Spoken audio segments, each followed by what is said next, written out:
మొన్న తెలంగాణ రాష్ట్ర ముఖ్యమంత్రి రేవంత్ రెడ్డి గారు మాట్లాడుతూ తెలంగాణ యువత, దేశ యువత అప్లికేషన్ కూడా రాయడం రాదు, వీళ్ళకి చదువు రాదు, వీళ్ళు క్రిమినల్ వేస్టేజ్ అనే మాట మాట్లాడాడు.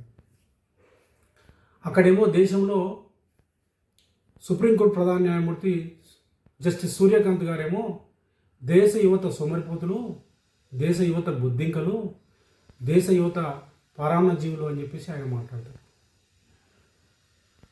నరేంద్ర మోడీ గారు మాట్లాడిస్తారు, జస్టిస్ సూర్యకాంత్ గారు మాట్లాడతారు. అట్లాగే సేమ్ అదే కోలో మరి ఇక్కడ చోటాబాయ్ రేవంత్ రెడ్డి గారు తెలంగాణ యువత, దేశ యువత క్రిమినల్ వేస్టేజ్ అనే మాట మాట్లాడతారు. క్రిమినల్ వేస్ట్ అంటే అర్థమైంది, అత్యంత ప్రమాదకరమైన చెత్త. తెలంగాణ యువత, దేశ యువత, ఇంజనీరింగ్ విద్యార్థులు అత్యంత ప్రమాదకరమైన చెత్తనా? ఇదా మీరు మాట్లాడేది ముఖ్యమంత్రి గారు? కుటుంబానికి తండ్రి ఎట్లనో రాష్ట్రం అనే కుటుంబానికి ముఖ్యమంత్రి అట్లా. ఒక కుటుంబంలో కొడుకు చెడిపోతే, కొడుకు ప్రయోజకుడు కాకపోతే తండ్రి బాధ్యత వహించాలి.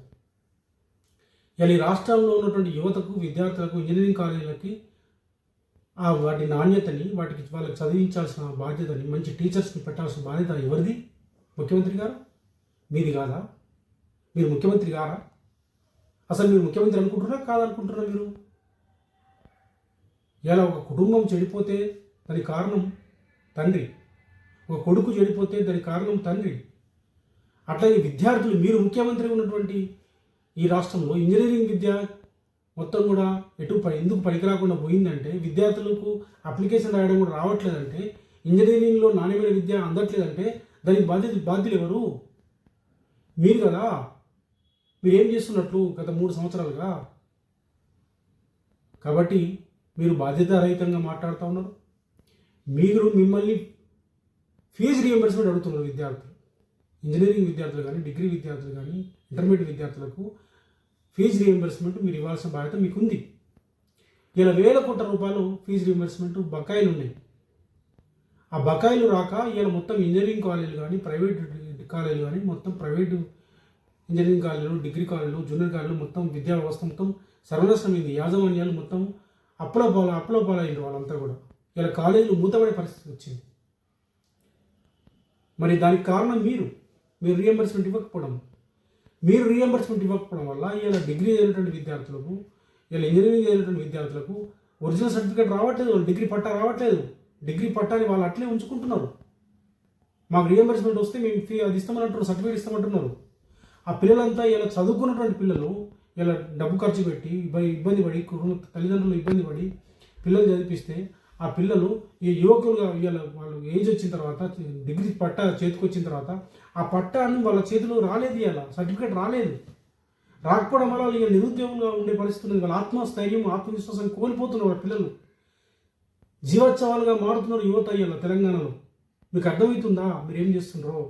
మీరు ఫీజు రియంబర్స్మెంట్ ఇవ్వకపోవడం వల్ల యాజమాన్యాలు మూర్తపడడం కాకుండా విద్యార్థులంతా కూడా డిగ్రీలు వచ్చి ఆ డిగ్రీ సర్టిఫికేట్ ఉంటేనే కదా ప్రైవేట్ కాలేజీలో కానీ ప్రైవేటు ఎంప్లాయ్మెంట్ అన్న, కనీసం ప్రైవేట్ సెక్టర్లో ఎంప్లాయ్మెంట్ రావడానికి డిగ్రీ ఉండాలి కదా, లేకపోతే ఫారెన్ అయినా డిగ్రీ ఉండాలి కదా. ఎట్లా ప్రభుత్వ ఉద్యోగాలు ఇస్తలేవు, చేతులు ఎత్తేసినావు.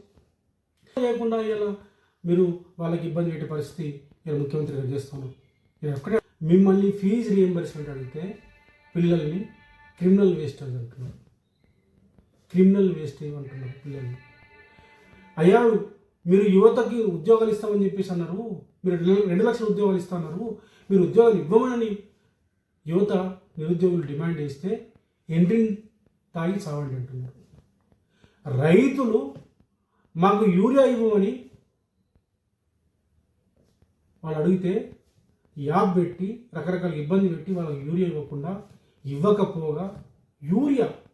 గత ప్రభుత్వంలో కేసీఆర్ గారు ముఖ్యమంత్రి ఉన్నప్పుడు రైతులు ఆటోకి ఫోన్ చేసి ఫర్టిలైజర్ షాప్ నుంచి నేరుగా పొలం దగ్గరికి రైతులకు యూరియా బస్తా ఫర్టిలైజర్ అంది. మీరు దాన్ని ఇవ్వకపోగా మీరు ఏమంటున్నారంటే రైతుల్ని, నేను యూరియా ఇవ్వను, మీరు రక్తం చల్లి పంట పండియండి అంటున్నారు. నీళ్ళు ఇవ్వమంటే నేను నీళ్ళు ఇవ్వను, ఆ కాళేశ్వరం నీళ్ళని మొత్తం కిందికి పంపిస్తా, ఆ మేడిగడ్డ కూల్ చేస్తా అని చెప్పేసి మాట్లాడతాడు. చిన్న రిపేర్ చేయరా నాయన అంటే, నేను దాన్ని కూల్ చేస్తా, దాన్ని కూల్ చేసాక నాకు మనసు ఒప్పుతలేదు అని చెప్పేసి ఇలా తెలంగాణ సమాజం మీద మీకు ఇంత